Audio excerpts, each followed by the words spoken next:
Halo teman-teman, selamat datang di video edukasi KPPN Waingapu.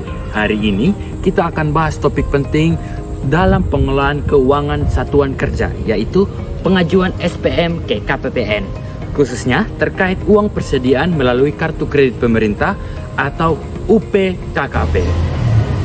Sebelum kita masuk ke detailnya, yuk kita pahami dulu apa itu SPM.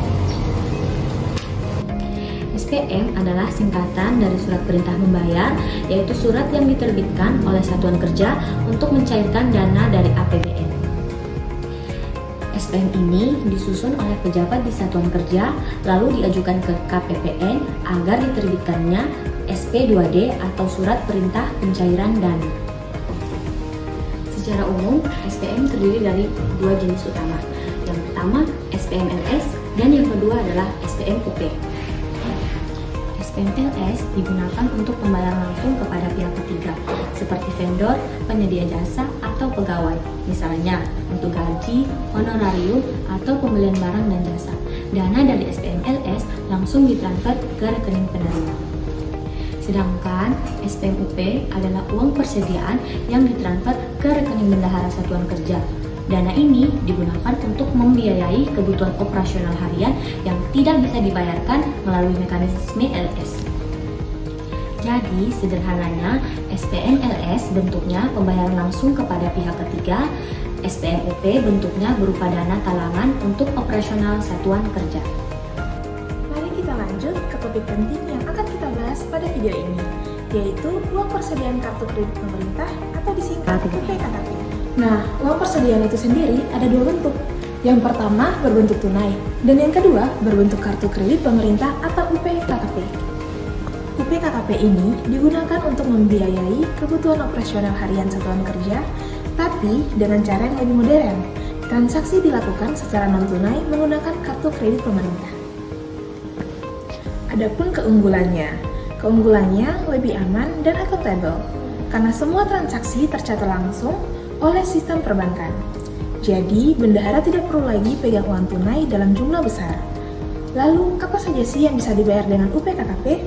Sederhana saja, belanja operasional yang biasanya dibayar dengan UP tunai seperti tiket pesawat, hotel, atau token listrik juga bisa dibayar dengan KKP. Syaratnya, penyedia barang atau jasa harus bisa menerima pembayaran dengan kartu kredit pemerintah. Sekarang kita masuk ke bagian yang penting. Bagaimana sih UPKKP itu disalurkan dan digunakan? Pertama, satuan kerja mengajukan besaran UPKKP ke KPPN. Setelah disetujui, Satkar mengajukan pembuatan kartu kredit pemerintah ke Bank Mitra atau meminta penyesuaian besaran jika sudah punya KKP sebelumnya. Kalau kartunya sudah jadi, satuan kerja bisa langsung menggunakan KKP untuk belanja operasional sesuai dengan ketentuan. Nah, selanjutnya, setiap bulan, bank akan mengirimkan tagihan transaksi kepada bendahara pengeluaran.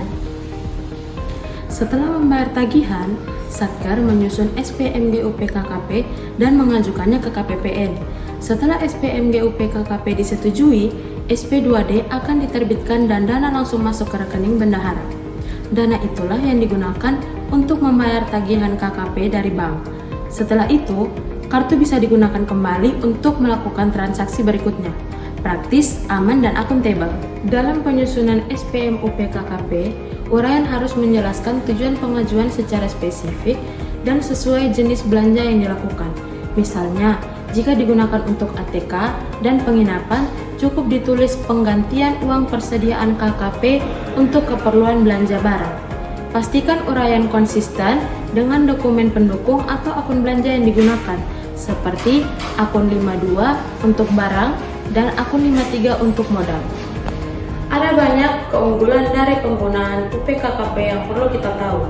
Yang pertama, mekanisme ini jauh lebih efisien karena mengurangi penggunaan uang tunai oleh bendahara.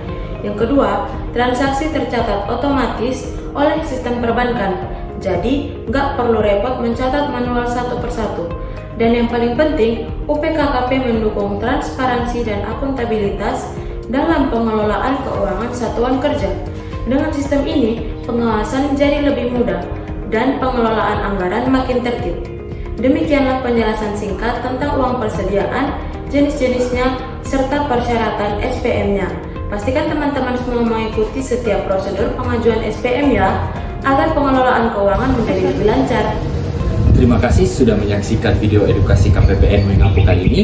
Kita sudah membahas bersama tentang pengajuan SPM, khususnya uang persediaan melalui kartu kredit pemerintah atau UPKKP. Mulai dari konsep, alur pengajuan, hingga keunggulannya. Semoga penjelasan tadi bisa membantu teman-teman memahami mekanisme ini dengan lebih jelas dan bisa diterapkan dengan baik di satuan kerja masing-masing. Kalau masih ada pertanyaan atau hal yang ingin didiskusikan, silakan tulis di komentar ya. Jangan lupa like, share, and subscribe supaya tidak ketinggalan video edukasi berikutnya. Sampai jumpa di konten selanjutnya. Tetap semangat dan terus tingkatkan akuntabilitas pengelolaan keuangan negara. Terima kasih.